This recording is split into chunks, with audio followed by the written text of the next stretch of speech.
waaide helemaal net. Het weer van de morgen dat alle skippers een beetje tochten van die wedstrijd gaat helemaal net rond. Al dit, maar ze zag het wimpeltje er op het stadskip eerst heen.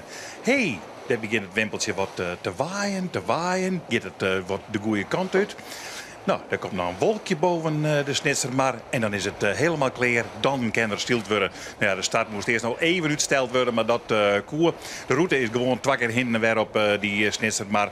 En dan uiteindelijk de finish bij de starttoer ongeveer. Je hebt zo Heerenveen hier var alles langs gaan naar beneden. Maar ik denk, daar is uiteindelijk de beste positie. En hier bovenin zitten ze al eer te gringen. En ze willen maar naar voren komen. En de krijgen geen wien. Dus wij moeten zien dat we onder komen. Nou, dan is het startschot Safir. En dan zien we dat in de midden zit Grauw. En daar even boven zit Bolzert. En dat weer de enige spanning die erin zit. Tussen die twee, Waarshoer 2 en 3 worden. Bolzert hier 3 punten voorsprong op Grauw. Wie geen enkel probleem. En Snits bij de start. Nou, die dienen gewoon van alle oren eerst maar voort. En dan zien wij wel of we die kant uitkomen. En dan zien we wel wat er gebeurt. Een beetje arrow. Maar ja, meer zit er niet in. Dus Heerenveen als een van de eersten bij de tonnen. Maar dan is een scherm, dat is Jourie Niens Ikkel. Die ben in Niens lichtwaar specialist worden. En die beziek je dan om die tonnen te komen. En dan zit voor de saffelste keer dat Pieter Brouwer in dit seizoen om het tonnen gaat. En dan direct onder Niens zit. Eigenlijk zou je daar wat op een manier wat op vinden kennen. Maar, want hij wie echt eerst bij de tonnen, Heerenveen. Maar hij kan net langer nog voorbluwen bij Bolzert. Die stroest er saoer heen. En dan kom je weer wat achteruit verzeld. Nou, Grauw komt al vrij hut.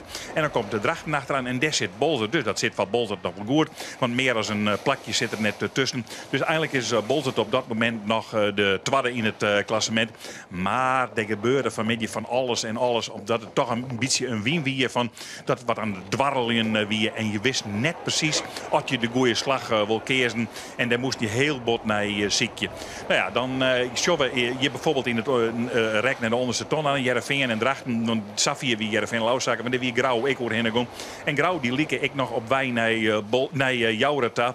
Maar voorlopig houden de jousters dat Gotje goed dicht. En zij gaan als eerste om de onderste tonnen. En daar komen Grauw, Heerenveen en Drachten dus achterom.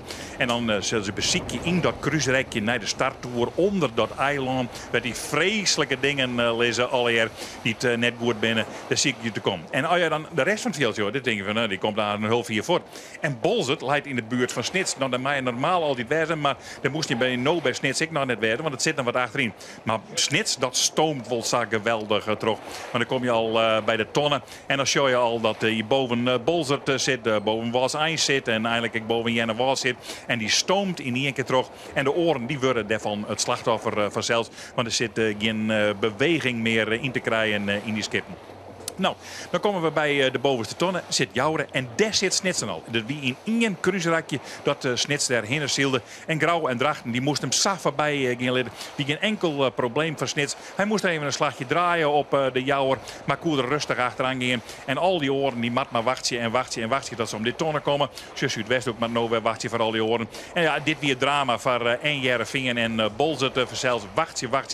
En dan nog een keer om die tonnen komen. Dan gaat Bolzert nog wel weer naar het zijze plakje. Dat wie misschien ik nog wel wat spannend.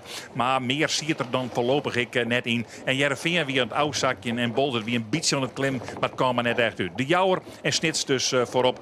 Maar ja, wij wisten al wat Snits dan dwaarsel dat in de komende raken. Dat zal vernietigend wezen voor de Jouwer. En de rest die wie een beetje dwaande om dichter en dichter bij te komen. Maar dat slagen net goed. Nou, nog één keer Bolzert om betonen. Zij ze wie ze. En op dat moment stien beiden dus gelijk. En in een plakje dan Koer Bolzert werd het tweede plak in het klassement veilig stellen. Maar hij zocht al wat zwargelijk, die Pieter Meter. Hier zien we de lemmer, daar moeten we even wat over vertellen. Want we gaan juist net opjocht roepen dat hij goed het eerste worden is. En dat zo geweldig weer. Nou, dat roepen we dan nou even. Dat weten de lemster. Juist weer geweldig. Je wordt net helemaal verzeld. Dan zie je hier achter Jenne Woord aan. En dan verder achter Bolzert aan. En dan zit ze nog wat in de middenmoot alweer. En daar is Snits al eerste bij de tonnen. Hij hier geen enkele moeite met Jouren, Hudder en Heuger. En het wie geen enkel probleem voor die snitsers om daar te komen. En Douwe Visser maakt het kampioenschap van 2012 compleet er ook gewoon te winnen. Nou, de Jouwer komt er dus achterom en die bloedt voor op Grauw. Dat vond ik wel een aardige prestatie. Want Grauw die scoorde maar on en scoorde maar on. Gewoon hult hij de strijd om. Dacht ik elke keer regen. Ik geef maar rij. Maar Jouwer die houden het God goed tegen. En dat die een keurige prestatie van de Jouster. Maar die Grauwsters die zeggen hult hij het om. En die zeggen daar in de vierde bols het ergens listen. En die zakken en zakken en zakken. En ja, die dachten dit tweede plakje in het klassement. Dat kan u net meer ontgaan. Want je leidt Bolzert al achter Jennewaard, achter de Lemmer, achter de Zuidwesthoeken. Er wie geen enkele mogelijkheid meer van Bolzert om vooruit te komen. Drachten ziet er bijvoorbeeld tussen. Had dit seizoen een redelijk seizoen draait. Zeker in de tweede weken, dat we echt goed. Zuidwesthoeken, wie misschien een beetje meer van verwachten. De Lemmer zit er goed tussen. De goede middenmotors, laat ik dat maar even zeggen. Die zie je alle jaar van Bolzert en ze konden er net goed bij komen. En ik, de Jennewaarders die we nou dadelijk zien zullen, die ben er ik net bij komen. Hij hier wil graag kampioen worden. Hij komt net verder als het vierde plakje, Gerlof Pietersma. Maar hij weer er goed bij. Maar dit ben de kampioen. Show hem wat er gebeurt.